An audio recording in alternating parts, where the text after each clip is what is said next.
Hello everybody, my name is Waffle Toast, and this is my review for the Transformers Studio Series number 51, Dark of the Moon, Soundwave.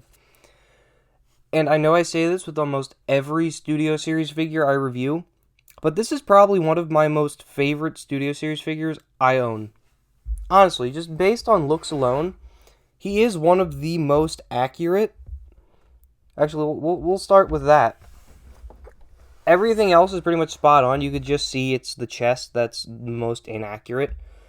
But honestly, I don't even care. Just because this figure is really, really good. For accessories, just get it out of the way. He only comes with Laserbeak, and a crappy one with that. You can kind of see mine starting to break out of the box. And honestly, I don't even like this. It's kind of just a throw-in thing. I get he had to come with Laserbeak because Soundwave and Laserbeak, it's like peanut butter and jelly. But yeah, they could have done better than this. Honestly, I think that Core Class 1, that's the Pink Bumblebee, is better. But something I do want to mention, if you have any of the recent Soundwaves from like Siege, Earthrise, which was the Netflix one, Legacy, or any of the Legacy ones, you can give him that extra gun he came with, and it kind of looks like the gun he used in Dark of the Moon. I don't know, I like it. If you're wondering why this is so yellow, it's because it's the one from the Netflix Soundwave. But, yeah, it works. And it's a better accessory than this crappy Laserbeak.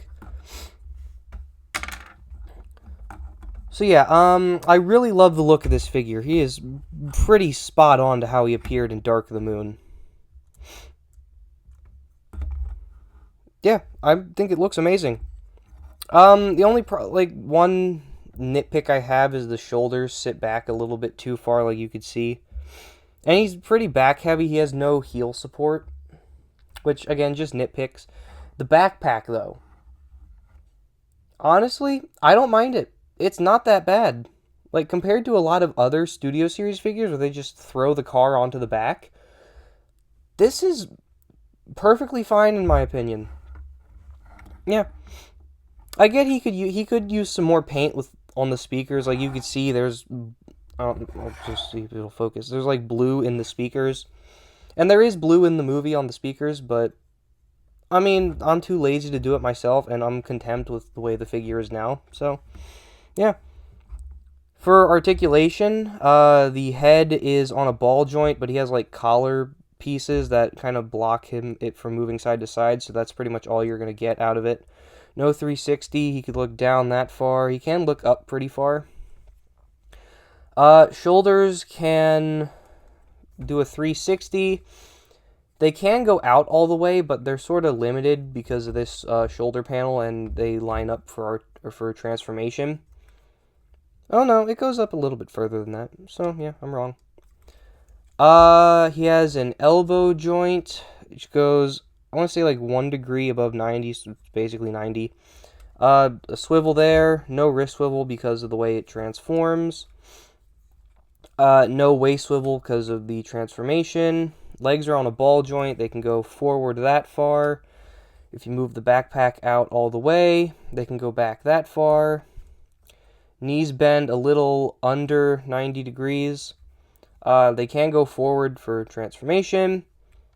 There is a thigh swivel, surprisingly. No ankle tilt because this is a re-release of like a really early Studio Series figure. And they weren't the greatest when it comes to articulation. But yeah, that's pretty much it for articulation. And if I forgot anything, I'll edit it in later.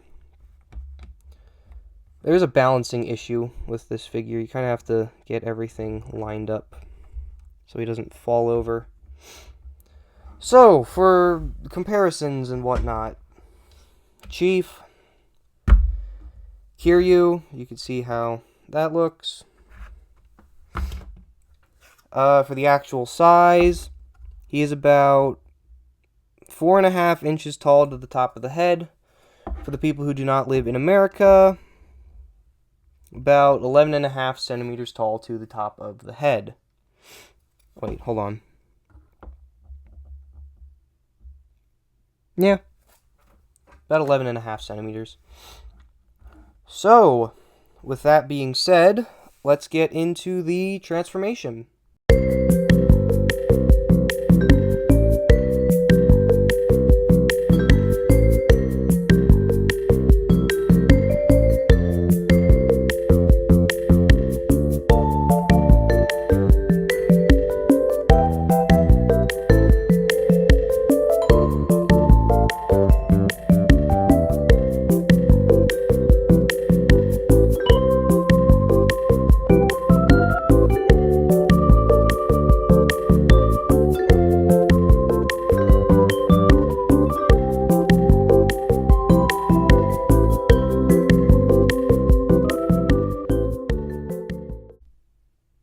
Honestly, I really like the transformation. It's so simple, yet it's so effective. And in the end, you get a perfect representation and officially licensed Mercedes-Benz SLS AMG. I don't know why, but I really like the look of this car. Like, this is easily one of my top 3 favorite cars of all time. Just based on looks. The first one being a Lamborghini Countach because Sideswipe, and the second one being a yellow Camaro because Bumblebee.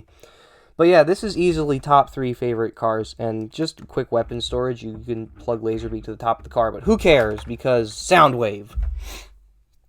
And honestly, yeah, the transformation, I want to touch on that a bit.